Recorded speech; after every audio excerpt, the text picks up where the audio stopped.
Nataka kuambia nyinyi, katika historia ya nchi hii, huu ukanda wa Afrika ya Mashariki, kutoka huko Banadir mpaka Sofala, nikisema Banadir ni kaskazini mwa Mogadishu huko katika mto Webi Shebele, mpaka kusini huko Sofala katika delta ya mto Ruvuma huko, yote hii ilikuwa ni daula iko chini ya Uislamu. Alikuja mwanachuoni mmoja akiitwa Abul Hasan al-Hussein ibn Ali al-Mas'udi, ameandika kitabu kinaitwa Muruju Dhahab. Yeye amefariki mwaka 345 Hijiria, ambayo ilikuwa ni sawasawa takriban mwaka 900 na kitu, kwa sababu amefariki mwaka 916. Aliwahi kuja huko, alifika mpaka kwenye kisiwa kinachoitwa Kambal, inasemekana kwamba ni Pemba. Asema mimi nikawakuta watu wake wengi ni Waislamu, wenyeji wake ni Waislamu, tena wanazungumza kwa lugha za Kibantu, na kuna maneno akayaandika pale kwa lugha ya Kibantu kuonyesha wanazungumza hivi.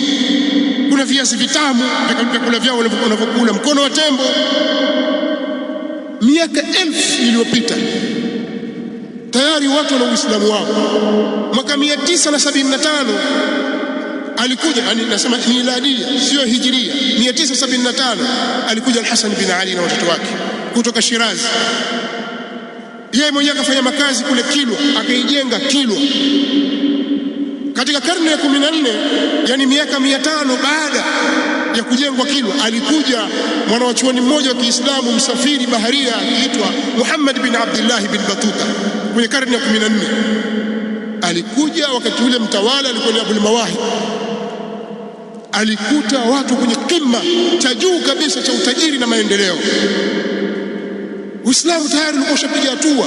Kilwa imejengwa na miji mbalimbali, Mombasa imejengwa, Mogadishu imejengwa, maendeleo makubwa kabisa. Lakini angalia alipokuja mzungu mreno mkatoliki Aprili 1498, anakuja Vasco da Gama katika ukanda huu, akaja akaikuta Kilwa. Kilwa ishaendelea siku nyingi. Walipita huko kwenye Cape of Good Hope wanaita, huko kwenye rasi ya Tumaini Jema huko kusini mwa Afrika. Wakaja wakaingia, akashangaa, kumbe watu wamepiga hatua namna hii. Akaandika barua Ureno, likaja jeshi kutoka Ureno 1500, likaja jeshi kutoka Ureno, likaja likavamia miji ya mwambao wa Afrika Mashariki ambayo tayari ilishaendelea. Waliipiga kwa mizinga, wakaichoma Kilwa ili tu waingize Ukristo kinguvu. Wakaichoma Mombasa, wameichoma kikweli kweli. Hili ni jambo lifahamika historia na hakuna anayelipinga jambo hili, hata wao wajua. Waislamu waliishi katika madhila chini ya Mreno kwa miaka 200. Mreno alikwenda mpaka Omani, akaiteka Omani, akaitawala kwa miaka 114. Wa Omani hawakukubaliana na jambo hili. Alisimama yule mtawala Al-Yarubi wa kwanza, akapambana nao. Alipofariki akaja ndugu yake Saif, akapambana nao, ibn ammi yake, akawatoa. Wareno wakatoka Muscat. Maana yule wa kwanza alipambana nao, ikawa bado wameshika Sohar, wameshika Muscat, lakini alipokuja ibn ammi yake akawatoa, wakatoka Wareno katika nchi ya Omani. Kwa kuwa kuna mafungamano ya kidini na damu baina ya watu wa Omani na watu ambao wa Afrika Mashariki, wazee na wakuu wa miji hii walikaa vikao vya kuomba msaada kutoka Omani. Wakatumwa wazee kadhaa, akiwepo mkubwa wa mzungu, kama wajua hivyo, mzee mmoja Kidigo kwa Mombasa, nendeni kwa Al-Yarubi mkamuombe msaada aje atusaidie kuwaondoa hawa Wareno washenzi. Msaada ulikuja, mapambano yakapita kwa muda mrefu. Mreno alitoka kwa mkataba wa kwamba Mwarabu akija hapa tutawapiga sisi, lakini tutawala sisi. Yakakubalika haya, sisi tutasaidia, njoo tusaidie, tutawala, haina shida, ardhi yenu, sisi ni ndugu zenu. Wakatolewa ile 1700 na kitu, lakini hawakuja hapa ila baada ya kuingia 1800. 1804 Zanzibar, yote inaitwa Zanzibar hii, kutoka huko Sofala Tibri kama wanavyoita, mpaka Mogadishu na visiwa vya Pemba na Unguja na Mafia na vinginevyo, vyote hivi ni Zinjibar. Wakaja wakaweka makazi hapa. Tena Wakati huo tayari Al-Ya'rub yashaondoka, amekuja mtawala wa Kibu Said, alikuwa ni Sayyid Said bin Sultan al-Busaid. Akaingia hapa Unguja mwaka wa 1000, yani ikawa iko chini yake mwaka wa 1804. Hakuja mapema yeye, kwa sababu ulikuwa na mizozo mingi, mara wale wameasi, mara hivi. Baada ya miaka kadhaa kama 20 na kitu ndio akaja katika mambo huu, akaishi Unguja, akaitawala kwa muda wa miaka 52. Akaleta mambo mengi ya kimaendeleo, akatawala kutoka kusini mwa mto Ruvuma mpaka huko kaskazini mwa Mogadishu na Unguja na Pemba, ikawa yote ni nchi yake, kwa chini yake, na maendeleo mengi yakafanyika, watu wakafika kwenye kima cha maendeleo.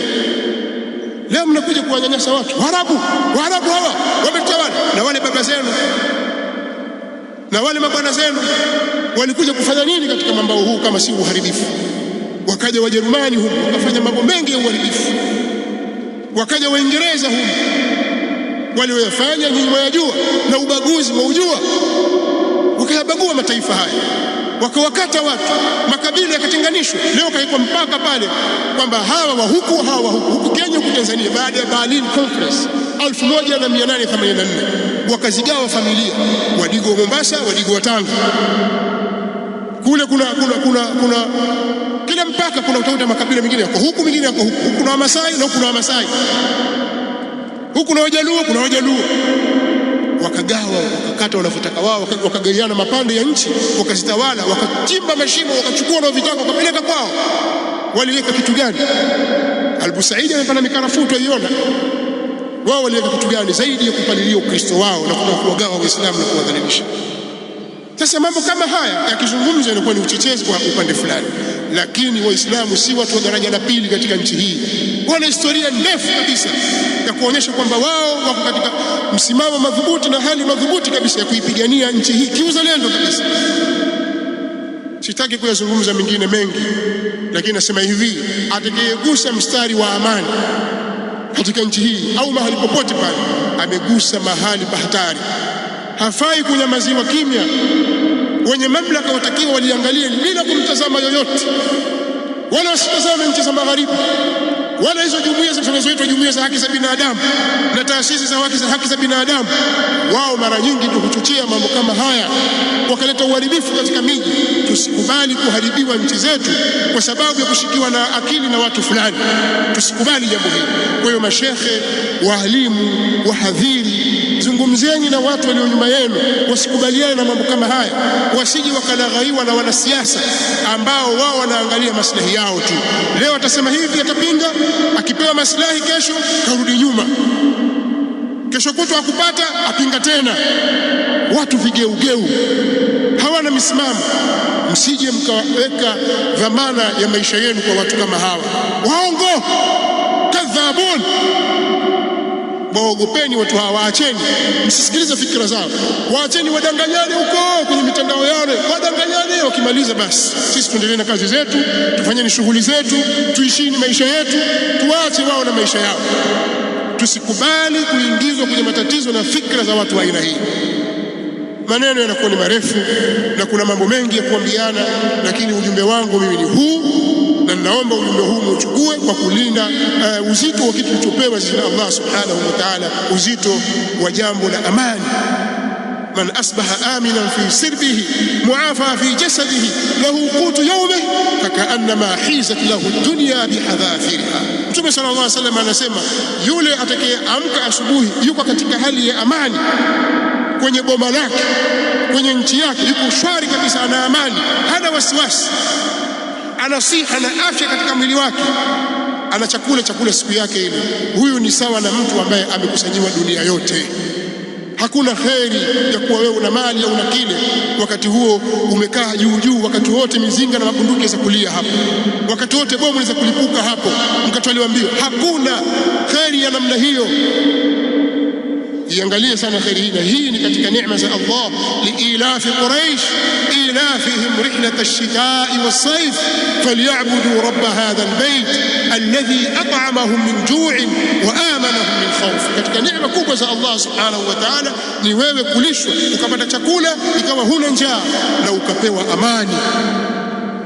Hizi ni katika neema zake Allah subhanahu wa ta'ala.